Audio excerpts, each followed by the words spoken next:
देखिए हम पिछले वीडियो में आरबीसी के बारे में पढ़ रहे थे ना, और अभी भी आरबीसी का बचा हुआ भाग पूरा करते हैं। ठीक है, देखिए हमने आरबीसी में कुछ बातें तो पढ़ ली थी, अब कुछ अब पढ़ते हैं। हमने पढ़ा था 99% भाग ये रक्ताणु का होता है। इसमें रक्त कणिकाओं में लगभग 99% भाग रक्ताणु होता है। और ये क्या होती है, थैलीनुमा होती है, केंद्र रहित होता है, वर्ताकार होता है, उभय अवतल भी होता है।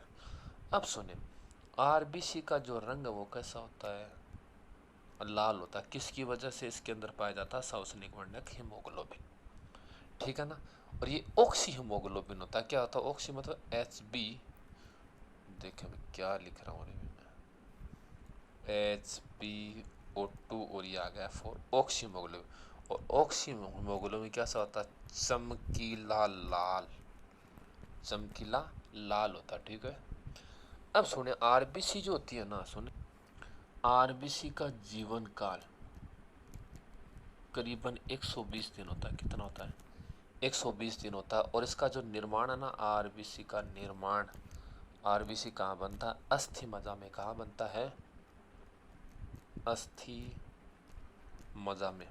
और इसका विघटन होता है, वो होता है पलीहा में। कहाँ होता है, पलीहा या यकृत में। इसीलिए पलीहा को आरबीसी का कब्रिस्तान कहते हैं। आरबीसी का कब्रिस्तान किसे कहते हैं, याद रख लेना भाई। इस पलीहा को कहते हैं, किसको कहते हैं, पलीहा को आरबीसी का कब्रिस्तान कहते हैं। तो ये हमारे पास क्या होगा भाई, आरबीसी हो गया। और क्या हो गया, अब देखते हैं डब्ल्यूबीसी। देखें अब बात किसकी करते हैं, डब्ल्यूबीसी करते हैं। और किसकी करते हैं, डब्ल्यूबीसी। बात ही करनी है, सुन लेना, बात ही कर रहे हैं, क्या बात है सुनना। डब्ल्यूबीसी वैसे रक्तहीन होता है क्या, ये केंद्र युक्त होता है। किसके युक्त होता है, केंद्र के युक्त। ठीक है ना, डब्ल्यूबीसी केंद्र के युक्त होता है। और लगभग वेश, सामान्य वेश में 7,000 प्रति घन मीटर, 7,000 प्रति घन मीटर ये उपस्थित होता है। ठीक है, अब सुने, एक तो आपके पास था आरबीसी और एक आपके पास था डब्ल्यूबीसी। दोनों का रेशियो होता है 600:1। अच्छा, डब्ल्यूबीसी का निर्माण भी कहाँ होता है, अस्थि मज्जा या लसिका उत्तक जो होता है ना, एवं लसिका उत्तक, लसिका उत्तक में किनका निर्माण होता है, डब्ल्यूबीसी का निर्माण होता है। अब देखेंगे, अब हम डब्ल्यूबीसी के प्रकार पढ़ रहे हैं। ठीक है ना, कि डब्ल्यूबीसी कितने प्रकार का था सुन लेना। डब्ल्यूबीसी के प्रकार, एक तो आपके पास होता है ग्रेनुलोसाइट, जिसे बोलते हैं कणिकामय, इसको बोलते हैं कणिकामय, यानी इसके अंदर कणिका होती है। दूसरा आपके पास होता है एग्रेनुलोसाइट, साइट, ये होता है कणिका रहित। क्या होता है जी, कणिका रहित होता है। समझना बातों को। ये देखें डब्ल्यूबीसी के प्रकार हमने देख लिए, 2 प्रकार के होते हैं। कितने प्रकार के, ग्रेनुलोसाइट और एग्रेनुलोसाइट। यानी एक को हमने बोला कणिकामय और एक को बोला कणिका रहित। समझना बातों को। अब ये कणिकामय है, ये फिर 3 प्रकार का है, और कणिका रहित फिर 2 प्रकार का। समझ रहे ना भाई, कोशिकामय कितने प्रकार का, 3 प्रकार का, और कणिका रहित फिर कितने प्रकार का, 2 प्रकार का। अब हम देखें, समझेंगे। देखें कणिकामय, ग्रेनुलोसाइट की बात कर रहे हैं, ये 3 प्रकार का होते हैं। कितने प्रकार का, सबसे पहले देखें आप, कितने प्रकार का, 3 प्रकार। एक तो होता है इयोसिनोफिल, इयोसिनोफिल फर्स्ट। देन सेकंड होता है बेसोफिल। क्या होता है, बेसोफिल। और तीसरा आपका होता है न्यूट्रोफिल। क्या होता है, न्यूट्रोफिल। समझ लेना बातों को भाई, क्या क्या हो रहा है, क्या चल रहा है। ठीक है, चलिए रहा है, सुन लो। हमने पढ़े 3 प्रकार के रक्त, आरबीसी, डब्ल्यूबीसी, प्लेटलेट्स, इसके बारे में पढ़ चुके हैं। हम पढ़ रहे डब्ल्यूबीसी के प्रकार। डब्ल्यूबीसी फिर कितने प्रकार का, 2 प्रकार का, कणिकामय और कणिका रहित, यानी ग्रेनुलोसाइट और एग्रेनुलोसाइट। अब अपन कणिका में ग्रेनुलोसाइट के प्रकार पढ़ रहे हैं, 3 प्रकार, इओसिनोफिल, बेसोफिल, न्यूट्रोफिल। समझे इनको? देखें हमने पढ़ा है नहीं, हम पढ़ रहे हैं भाई WBC 3 प्रकार का था, इओसिनोफिल, बेसोफिल और न्यूट्रोफिल। अपन न्यूट्रोफिल के बारे में बात करें। न्यूट्रोफिल कोशिका द्रव्य में सूक्ष्म कण होते हैं। ये क्या होते हैं? सूक्ष्म कण। ये क्या होता है आपके पास? सूक्ष्म कण। कोई नाराजगी नहीं? ठीक है, सूक्ष्म कण होते हैं। ये अम्लीय या क्षारीय अभिरंजकों द्वारा हल्के बैंगनी रंग में अभिरंजित हो जाते हैं, इसलिए उदासीन रंजी कहलाते हैं। सुन लेना, ये सूक्ष्म कण होते हैं। ये क्या करते हैं? एक तो जो अम्लीय होता है ना, अम्लीय, और एक क्षारीय, एक अम्लीय और या क्षारीय, अम्लीय या क्षारीय अभिरंजकों द्वारा क्या हो जाते हैं? हल्के बैंगनी रंग में हो जाते हैं, बैंगनी रंग में रंगे जाते हैं, इसलिए इन्हें क्या कहा जाता है? उदासीन रंजी कहते हैं। क्या कहते हैं? मतलब ये अम्लीय और क्षारीय पदार्थों से रंजित होकर उदासीन हो जाते हैं, इसलिए क्या कहलाते हैं? उदासीन रंजी कहलाते हैं। इनके केंद्रक में 2 से 7 पिंड होते हैं। इनके केंद्रक में 2 से 7 पिंड होते हैं इनके केंद्रक में, याद रख लेना इस बात को, ठीक है? ये कोशिका भित्ति के आर पार जा सकते हैं, जिससे क्या कहते हैं भाई? पारण कहते हैं। जिसे क्या कहते हैं? पारण कहते हैं। क्या कहते हैं? यानी ये जो होते हैं ना, ये कोशिका भित्ति के अंदर ये क्या कर सकते हैं? कोशिका भित्ति के अंदर कौन से? ये न्यूट्रोफिल जो होता है ना, जिन्हें सूक्ष्म कण कहा जाता है, ये कोशिका भित्ति के आर पार भी जा सकते हैं, और ये आर पार जा सकते हैं, इसीलिए इनको क्या कहा जाता है? पारण कहा जाता है। क्या कहा जाता है? पारण कहा जाता है। क्या कहा जाता है? पारण। डाई एपेडिसिस इंग्लिश में कहा जाता है, ठीक है ना? इन्हें पारण भी कहा जाता है। याद रख लो, ये हमारे पास है न्यूट्रोफिल। क्या था? न्यूट्रोफिल। इसके बाद अपन पढ़ना चाहेंगे इओसोनोफिल। समझे? देखे, बात को समझ लेना, ये समझते रहे। हम पढ़ना चाह रहे हैं इओसिनोफिल। हिंदी में भी ऐसा ही लिखा जाता है, इंग्लिश में भी ऐसा ही लिखा जाता है। समझ लेना, कोशिका द्रव्य में बड़े आकार द्विपाली युक्त कण होते हैं। द्विपाली युक्त जैसे ऐसे कण नहीं होते हैं? द्विपाली, एक पाली ये हो गई, एक पाली ये हो गई, वो द्विपाली युक्त होते हैं। WBC का 2.5% ना इओसिनोफिल होता है भाई। WBC होता है ना, उसका 2.5% ये इओसिनोफिल होता है, ठीक है? इओसिनोफिल नामक अभिरंजक से अभिरंजित करने पर गहरे गुलाबी या लाल रंग प्राप्त होता है इनका, ठीक है ना? ये बड़े आकार के कण होते हैं, समझना मेरी बात को। और बड़े आकार के कण हैं, तो ये इओसिनो नामक एक अभिरंजक होता है। इओसिनो क्या नाम होता है? इओसिनो। इओसिनो नामक क्या होता है? अभिरंजक। उससे ये बड़े कण क्या हो जाते हैं? रंजित हो जाते हैं, और रंजित होने के कारण ये या तो कैसे हो जाते हैं? लाल हो जाते हैं। कैसे? लाल। या फिर ये हो जाते हैं गुलाबी। क्या हो जाते हैं? लाल या गुलाबी हो जाते हैं, ठीक है भाई? इसमें कोशिका पारण, जो पीछे पढ़ा था ना मैंने, पारण, जिसको कोशिका पारण भी कहा जाता है, कोशिका पारण और रोगाणु भक्षण क्षमता कम होती है। अच्छा, समझ लेना भाई, इसके अंदर इओसिनोफिल का क्या होता है? सुनना, इओसिनोफिल होती है ना, इसके अंदर कोशिका पारण होता है, लेकिन कम होता है कोशिका पारण।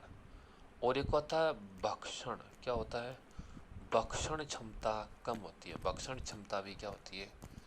कम होती है। याद रखें, परजीवी संक्रमण या एलर्जी के समय में इनकी संख्या में वृद्धि होती है, अतः इसमें एंटी हिस्टामिन गुण पाए जाते हैं। समझ लेना भाई, एलर्जी या तो कोई संक्रमण हो जाता है, क्या हो जाता है? संक्रमण। या किसी को क्या हो जाती है? एलर्जी हो जाती है। क्या हो जाती है? एलर्जी। संक्रमण या एलर्जी होने पर इनकी संख्या क्या हो जाती है? बढ़ जाती है, इसलिए इन्हें क्या कहा जाता है? एंटी हिस्टामिन गुण पाए जाते हैं इनमें। यानी इनसे पता लग जाता है कि भाई एलर्जी हुई या नहीं हुई, इसलिए इन्हें क्या कहा जाता?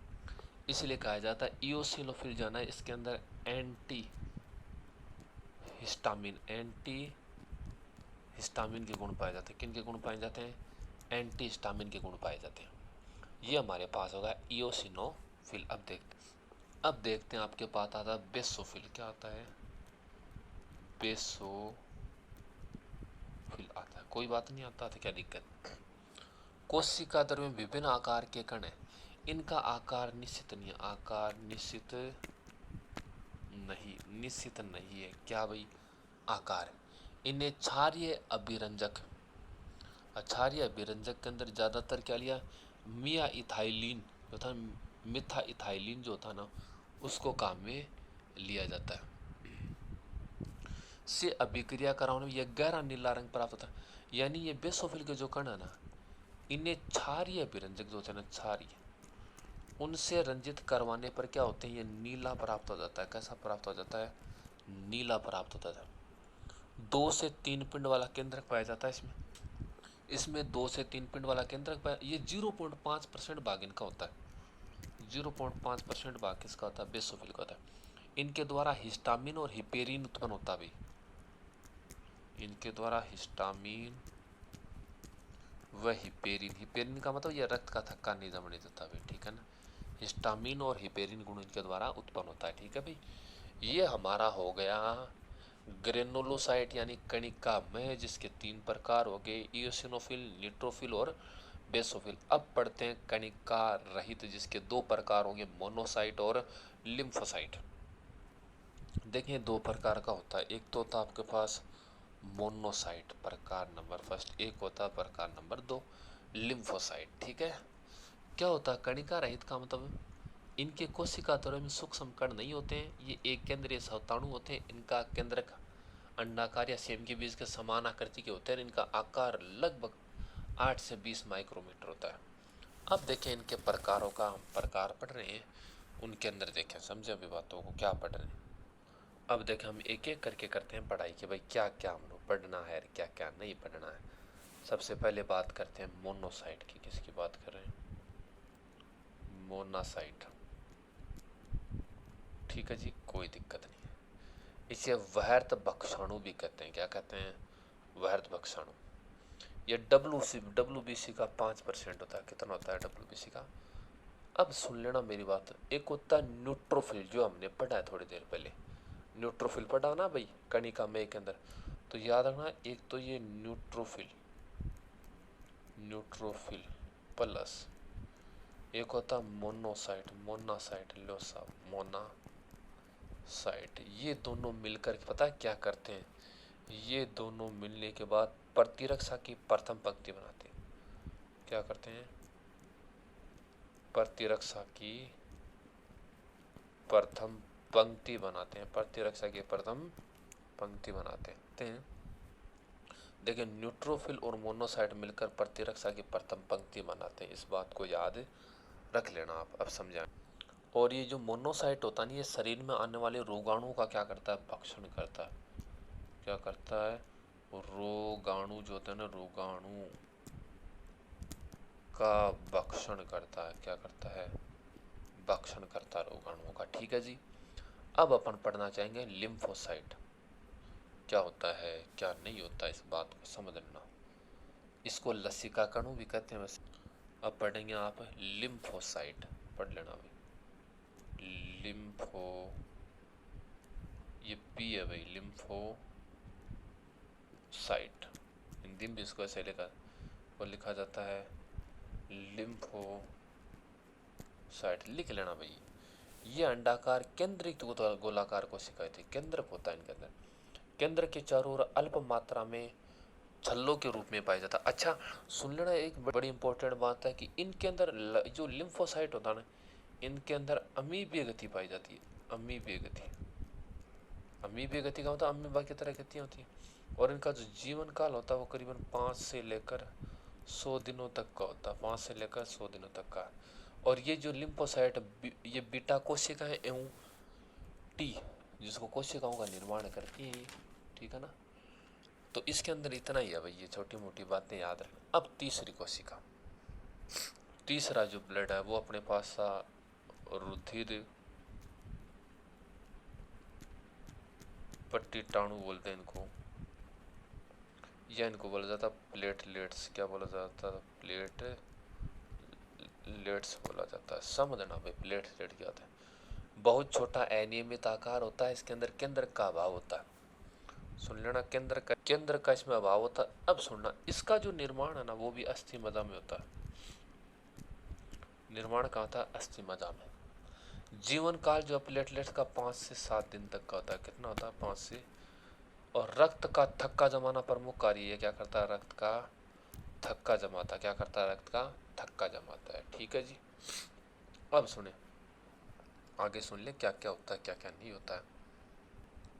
अब देखें ब्लड के कार्य क्या होते हैं, रक्त के काम, रक्त के कार्य। देखिए नॉर्मली तो आप समझ सकते हैं। देखिए नॉर्मल पहला कार्य लिखो आप, तो सबको पता लाल रक्त क्या करता?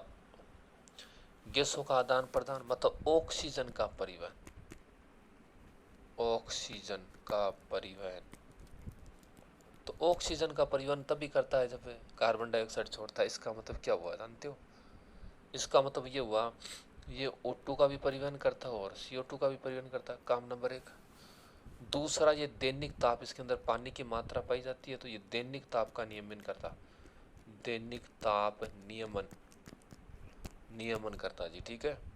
और ये रोगों से बचाता भी। सिंपल सी बात है, रोगों से, रोगों से बचाव। चोट से मरम्मत का कार्य करता है, वो बात भी ठीक है। जल संतुलन का कार्य करता है, वो बातें भी ठीक। ये सारे काम कौन करता है? ये ब्लड ही करता है। अब नॉर्मली कोई पूछ ले आरबीसी का क्या कार्य है भी, तो ये क्या करता है? गैसों का आदान प्रदान करता है। गैसों का क्या करेगा? आदान और प्रदान कर। ये नॉर्मली इनका कार्य था भाई। नेक्स्ट देख, कोई पूछ ले भाई डब्ल्यूबीसी का, भाई डब्ल्यूबीसी की भी तो कोई, तो ये रोगाणुओं से सुरक्षा, रोगों से सुरक्षा प्रदान करता है। किससे सुरक्षा प्रदान करता है? रोगों से। तीसरा पूछ रहे तो